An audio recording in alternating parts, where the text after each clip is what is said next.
Okay, what exactly is happening with the iPhone's camera? Like, we've done years of blind smartphone camera tests in bracket format, and the iPhone, supposedly one of the premium cameras in the entire smartphone industry, consistently loses in the first round. Then we do a scientific version with 20 million plus votes, and it finishes in the middle of the pack. And yet, Marquez, you named it the 4th time running best overall smartphone camera system in 2022 and gave it a trophy. What's up with that? A concerning amount of people have started to notice that the iPhone's camera feels like it's taken a few steps back lately, and I agree with them. I think we should take a closer look at this. So first of all, cameras have come a really long way, to the point where smartphone cameras aren't just cameras anymore. See, back in the day, a camera was basically a sensor that would travel around covered all the time, and when you wanted to take a photo, you would expose that sensitive bit to the environment around it, and it would collect the light and close it. Then the photo would be a representation of how much light hit each part of the sensor. The better the sensor, the better an image you could get, the more light information. Super simple. These days though, it's turned into a whole computational event. Your smartphone sensor is sampling the environment not once, but often several times in rapid succession at different speeds. It's taking that light information, merging exposures together, it's doing tone mapping, noise reduction, HDR processing, and putting it all together into what it thinks will be the best looking image. This, of course, is a very different definition of a picture. So now, it's not just about having the best sensor that gathers the most light information, it's at the point where software makes a much bigger difference to the way the image looks at the end of the day than anything else. Like next time you watch a smartphone reveal event, for example, keep an eye on all the new additions that get made and just how many of them are pure software. So Google basically struck gold when they first started using the IMX363 sensor way back in the day with the Pixel 3's camera, because they got their software tuning with it just right, and it was an instant smash hit. So they kept using that great camera combo in every Pixel since then. The 3, the 3A, the 4, the 4A, the 5, the 5A, and even the Pixel 6A. So year after year of new phones,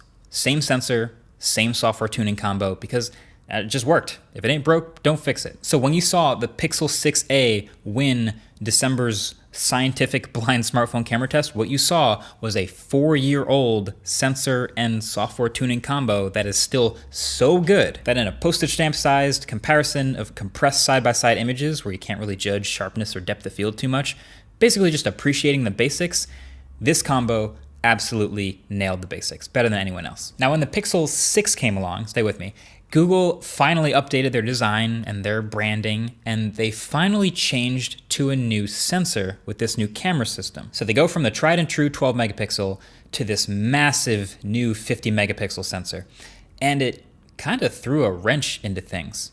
So it looks to me that the Pixel is over sharpening. I think the one on the left looks too crunchy. The camera on the Pixel 6 does have a habit of making things just look HDR-y. I don't know if there's really a technical term for that. And if you look at all the photos, it's clear the Pixel is still doing Pixel things. I think Google's still running all of their camera algorithms at 11, like when they don't need to anymore. Right now, new phones with much bigger sensors are still processing like their smaller, older ones. The basic principle is they were doing all this processing with the old sensors as if they were not getting a lot of light, and then suddenly they had this massive new sensor, which is getting way more light information. But they were still running all of this processing. They would still do high sensitivity stuff, and then they do noise reduction, because if you have high sensitivity, you need noise reduction. But then since you're doing noise reduction, you need to do sharpening on top of that to make up for it. And just overall, you're doing way too much. And so the photos are literally over-processed. So this fancy new phone had come out with a new camera system, but you could argue legitimately that the older Pixel still took better looking photos. So Google had to work really hard at the drawing board and make some adjustments and some updates to the software to dial in this new sensor. It took a while, but now with the Pixel 7 out a full year later, with the same huge 50 megapixel sensor, they're back on track. And hey, would you look at that? Pixel 7 right behind the Pixel 6a in the blind camera test. So when I see iPhone 14 Pro photos looking a little inconsistent and a little over-processed right now, I actually see a lot of the same stuff that Google just went through with the Pixel, because the iPhone story is kind of along the same lines. they used a small 12 megapixel sensor for years and years and years. Then the 13 Pro sensor got a little bigger, but this year the iPhone 14 Pro is the first time they're bumping up to this dramatically larger 48 megapixel sensor. And so guess what? Some iPhone photos this year are looking a little too processed. And it's nothing extreme, but it's real, and they will have to work on this. I suspect that by the time we get to iPhone 15 Pro, a year later, they'll have some new software stuff they're working on. And I bet there's one new word they use on stage. We finally have deep fusion and pixel binning and all this stuff. I bet there's one new word they use to explain some software improvement with the camera. But anyway, I think this will continue improving with software updates over time, and they'll continue to get it dialed, and I think it'll be fine. But that's only half my theory. This does not explain why all the previous 12 megapixel iPhones also all lost in the first round and all those other bracket style tests. And this is a separate issue that I'm actually a little more curious about because, as you might recall, all of our testing photos have been photos of me. Now, this was on purpose, right? Like, we specifically designed the tests to have as many potential factors to judge a photo as possible. Like, if it was just a picture of this figurine in front of a white wall, the winner would probably just be whichever one's brighter, maybe whichever one has a better gold color, basically. But then if we take the figurine with some fall off in the background, now we're judging both color and background blur. Maybe you add a sky to the background, now you're also testing dynamic range and HDR.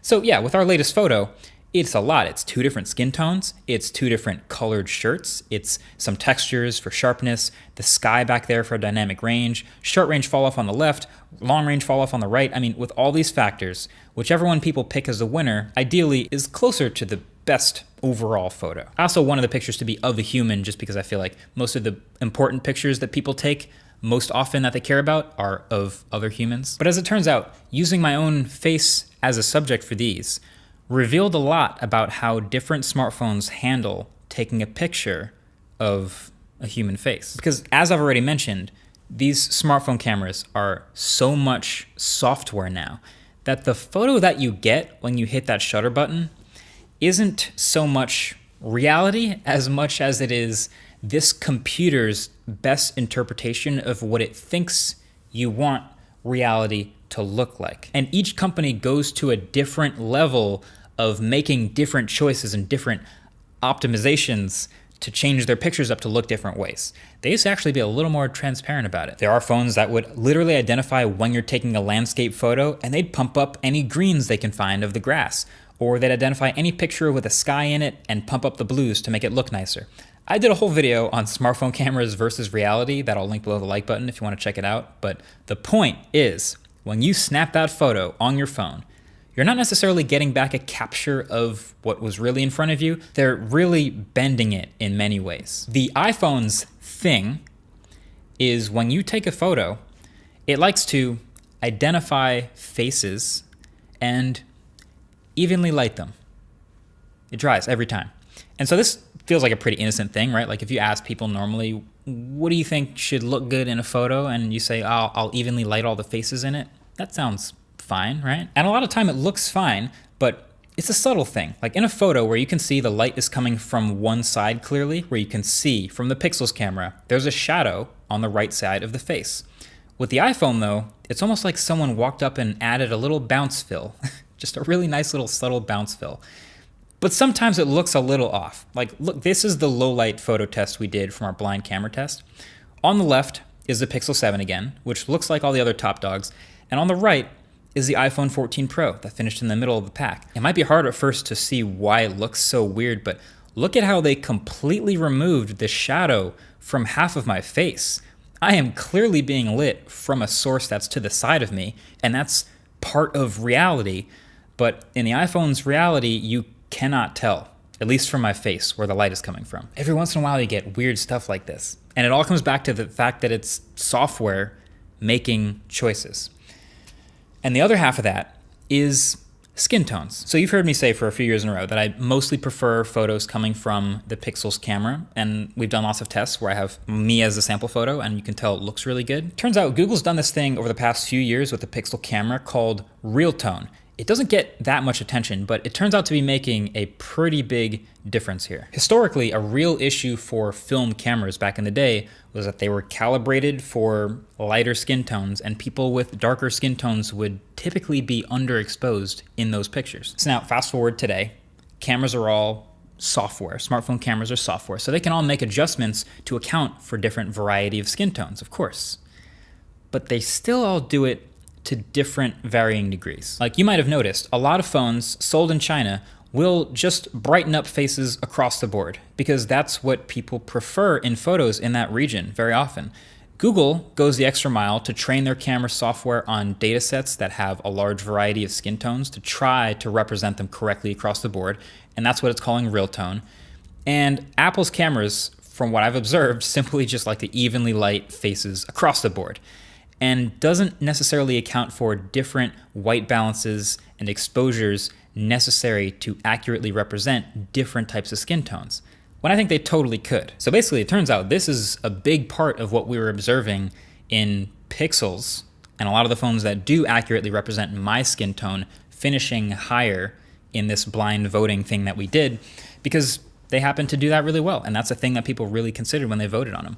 I haven't said this a lot, but I think this is one of the earliest reasons that I actually really liked RED cameras. Was, obviously 8K is great, color science is great, but the way it represents and renders my skin tone accurately over a lot of the Sonys and the Aris and Canons that I've tried, that's actually one of the things that really drew me to these cameras. So all this software stuff is why photo comparisons between modern smartphones is so hard. Like, there are a lot of channels that do a really good job with the side-by-side photo test, but even as you're trying to pick one over the other, you've probably noticed this. You might like the way one of them renders landscape photos over the other, but the way a different one renders photos with your own skin tone, and then the way a different one renders photos of your pet, for example. So I'm sure Apple will defend everything they're doing now with their current cameras, as they typically do.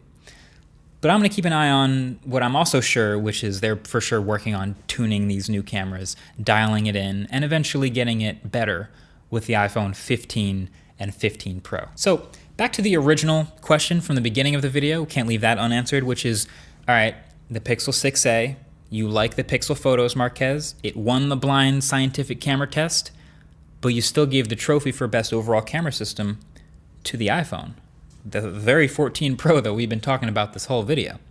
Why? And if you listen carefully, you already got it, which is that scientific test that we did tested one specific thing. It tested the small postage stamp sized, exposure and colors general thing with a bunch of different factors. But sharpness and detail, with all the compression that we did, wasn't tested. Also, speed of autofocus, reliability of autofocus wasn't tested.